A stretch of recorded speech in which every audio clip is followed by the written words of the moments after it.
तो हमेशा बैठ के ही पीजिए।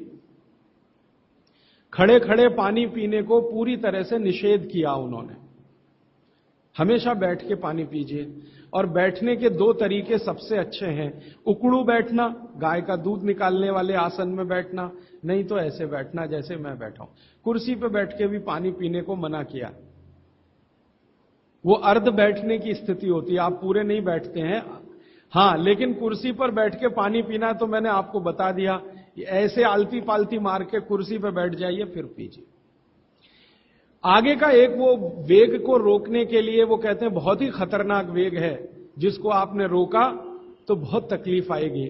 अब उसमें आप बहुत सारे तर्क और सवाल कर सकते हैं। भूख, भूख, ये भूख एक ऐसा वेग है जिसको अगर आपने जबरदस्ती रोकने की कोशिश की तो इसमें सबसे ज्यादा रोग उन्होंने गिनाए हैं। 103 रोग हैं अगर भूख को जबरदस्ती रोकने की कोशिश आपने की।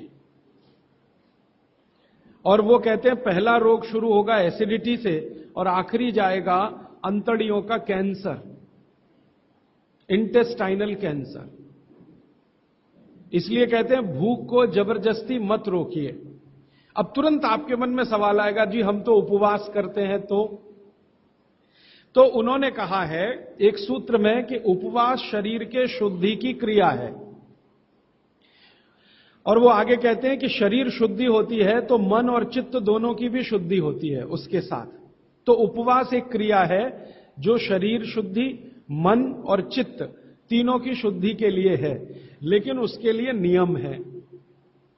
वो ये कहते हैं कि जब आपके शरीर में आपको ऐसा लगने लगे कि अतिरिक्त कुछ हो रहा है, अतिरिक्त से मतलब मैं समझाता हूं। आप खाना खा रहे हैं और आपको ऐसा लग रहा है कि जितनी जरूरत है उतना खा रहे हैं, और कभी ऐसा लगने लगे कि जरूरत से ज्यादा खा लिया है, हमको तुरंत महसूस हो जाएगा, यह शरीर तुरंत बता देगा कि आज तो कुछ ज्यादा ही खा लिया।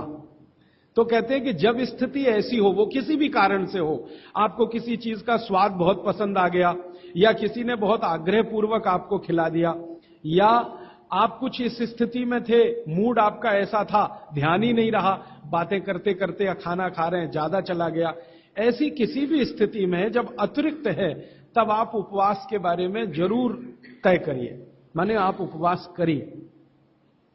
अब उन्होंने उपवास के नियम बताए, बहुत लंबा अध्याय है वो, उसमें से 2-3 महत्व के नियम बता देता हूं।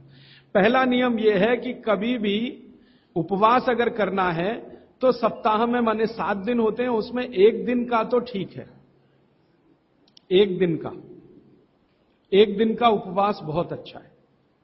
7 दिन अगर आपने लगातार सुबह दोपहर शाम 3 बार भोजन किया है तो कहते हैं एक दिन का उपवास बहुत अच्छा है, जरूर कर सकते हैं। लेकिन उस उपवास वाले दिन नियमित रूप से समय समय पर बीच बीच में पानी पीते रहिए। बिना पानी का उपवास अच्छा नहीं है, पानी पीते रहिए बीच बीच में। क्यों पीते रहे? वो कहते हैं कि आप भले उपवास करो, लेकिन शरीर के पेट में जो अम्ल बनने की क्रिया है वो तो रुकने वाली नहीं है, वो तो तभी रुकती है जब आप मर जाते हैं। ये तो सतत अम्ल को रिलीज करता ही रहता है, और पेट में जो अम्ल है वो ना हाइड्रोक्लोरिक एसिड है, खराब अम्लों में उसकी गिनती मानी जाती है। हाइड्रोक्लोरिक एसिड ही पेट में ज्यादा है, तो ये तो रिलीज होता ही रहेगा। अब ये रिलीज होता है खाने को पचाने में मदद करने के लिए। खाना आप खाएंगे नहीं, लेकिन इसका रिलीज होना रुकेगा नहीं, क्योंकि शरीर आपके कंट्रोल में नहीं है, वो प्रकृति और भगवान के कंट्रोल में है। तो वो कहते हैं कि थोड़ा पानी पीते रहें, तो ये जो HCl है ये डाइल्यूट होके पेशाब के रास्ते निकलता रहे तो हानि नहीं पहुंचाएगा। और अगर आपने पानी नहीं पिया उपवास में तो ये हाइड्रोक्लोरिक एसिड आपकी अंतड़ियों को जला डालेगा, आंतों को जला डालेगा।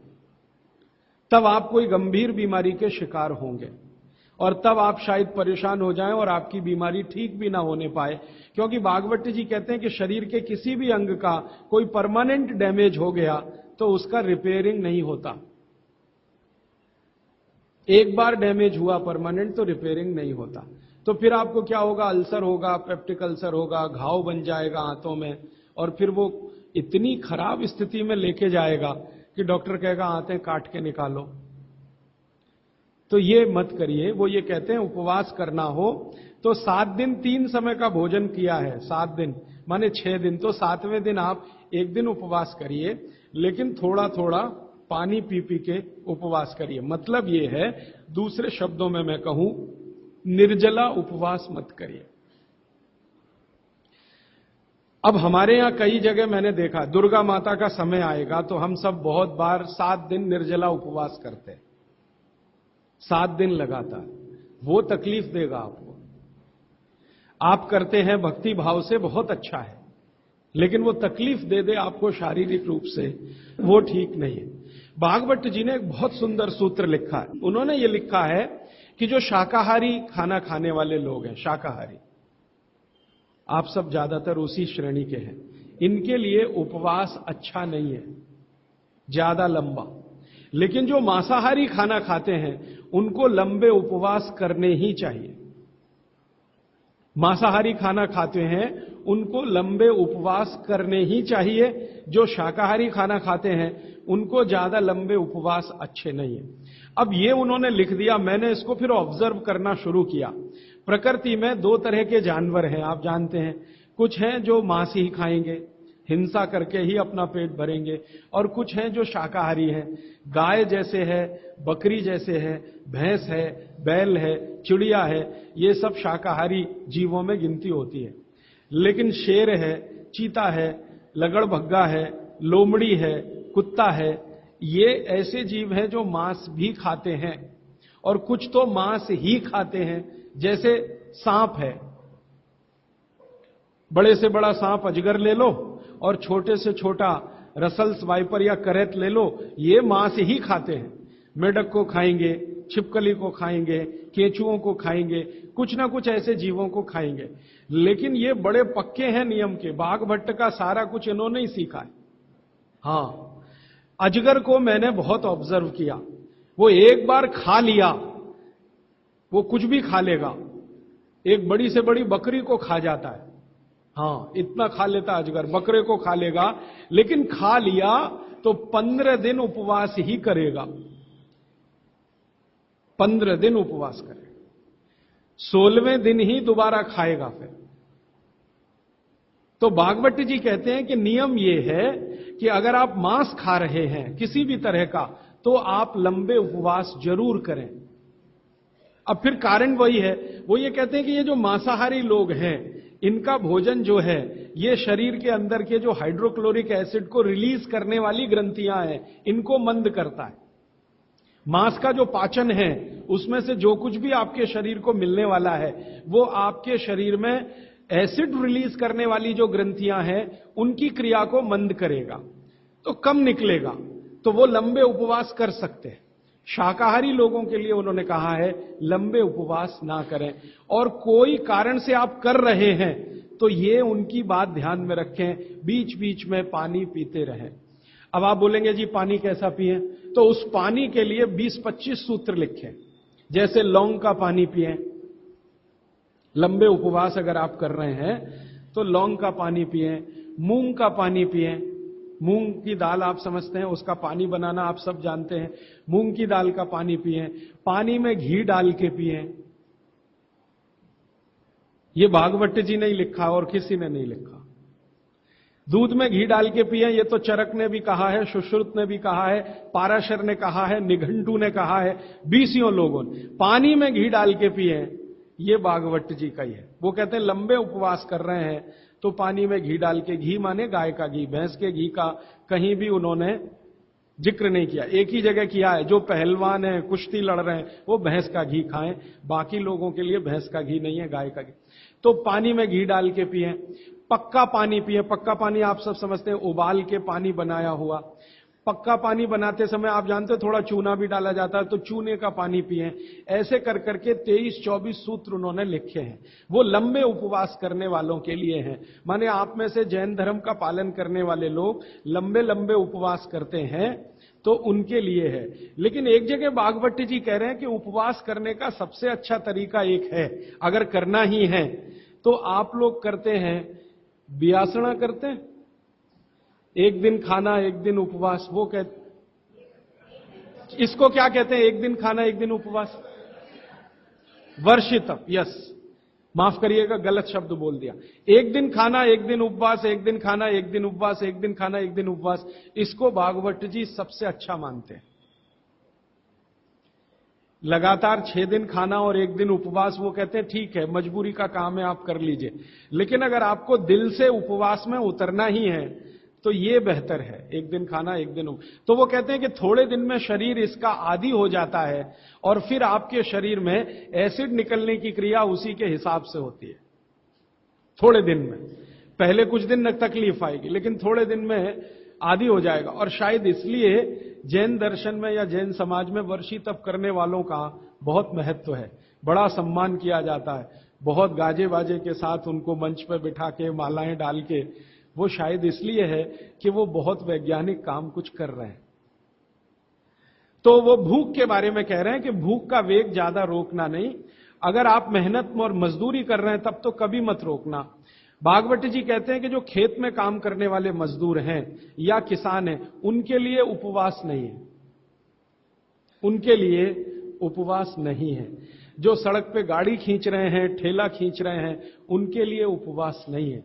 उपवास उनके लिए है जिनको शरीर श्रम ज्यादा नहीं करना, उनके लिए, माने आपके लिए, मेरे लिए ज्यादा उपवास की बात है। मेहनत करने वालों को ज्यादा उपवास नहीं, उनको तो जब भूख लगे तभी खाना खाने के लिए बोला है। लेकिन वो कहते हैं कि खाने का समय तय कर लें तो भूख भी उसी के हिसाब से लगती है। सुबह का समय वो बोलते हैं सबसे अच्छा, दोपहर का उससे थोड़ा कम अच्छा, और शाम का सबसे कम अच्छा। माने सुबह का नाश्ता या भोजन जैसा हो, दोपहर का लंच जो है नाश्ते जैसा हो, और रात का खाना तो बिल्कुल या कम से कम, शाम का खाना कम से कम हो। वो मैं पहले दिन आपको दूसरे दिन बता चुका। और एक वेग के बारे में उन्होंने कहा है जिसको रोकने की कोशिश कभी ना करें, जम्हाई आना। जम्हाई समझते? मुंह खोलकर आप जम्हाई ले। वो कहते हैं कि ये जो जम्हाई आने का समय है इसको कभी भी रोके नहीं, ये कभी भी आएगी। ये कब आती है? जब भी आपके, अब मैं आपका आधुनिक विज्ञान इसमें जोड़ रहा हूं, भागवत जी ने जो कहा वो आपको देर में समझ में आएगा, आधुनिक विज्ञान जल्दी समझ में आ जाएगा। ब्लड में ऑक्सीजन की मात्रा जब भी कम हो जाएगी, जम्हाई जरूर आएगी एक्स्ट्रा ऑक्सीजन लेने के लिए। मुंह खोलकर आप जो है जम्हाई लेंगे तो ये एक्स्ट्रा ऑक्सीजन जाने के लिए है। तो वो कहते हैं कि जम्हाई को कभी ना रोकें। ये जो हम कर लेते हैं ना, शर्म आने के लिए जबरदस्ती मुंह बंद करके जम्हाई लेने की कोशिश करते हैं, बहुत खतरनाक। कभी मत करिए, मुंह खोलिए पूरा, क्योंकि आपके शरीर का आपको आदेश आ रहा है, मुंह खोलिए, भरपूर हवा अंदर भरिए तो ही अच्छा है। और बच्चों को भी वैसे ही सिखाइए, इसमें कोई शर्म करने की बात नहीं है, क्योंकि ये प्रकृति की क्रिया है, शरीर को दुरुस्त रखने के लिए है। जम्हाई जरूर लीजिए। और कई बार हम हाथ रख लेते हैं मुंह पे, ये बहुत ही खराब है, क्योंकि वायु को जाने से आप रोक रहे हैं। वो जम्हाई आ रही है ज्यादा ऑक्सीजन के लिए, शरीर में शुद्ध वायु ज्यादा जाए, इसके लिए जम्हाई आ रही है, और आपने मुंह पे हाथ रख लिया और फिर जम्हाई ले रहे हैं, ये बहुत खराब। कभी मत करिए, मुंह खोलकर जम्हाई लीजिए। हां, फिर एक बात वो ये कह रहे हैं, यहां पर जैन दर्शन की बात बहुत गहराई से समझ।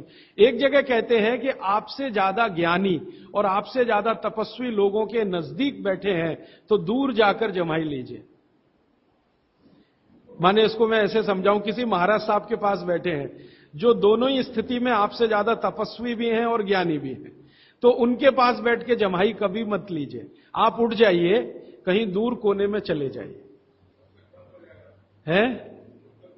हां, लेकिन वेग बंद हो तो उसके लिए फिर दूसरा है, वो मजबूरी का है कि जेब से रूमाल निकालिए, कोशिश करिए, क्योंकि आपकी जम्हाई उनको तकलीफ करने वाली है।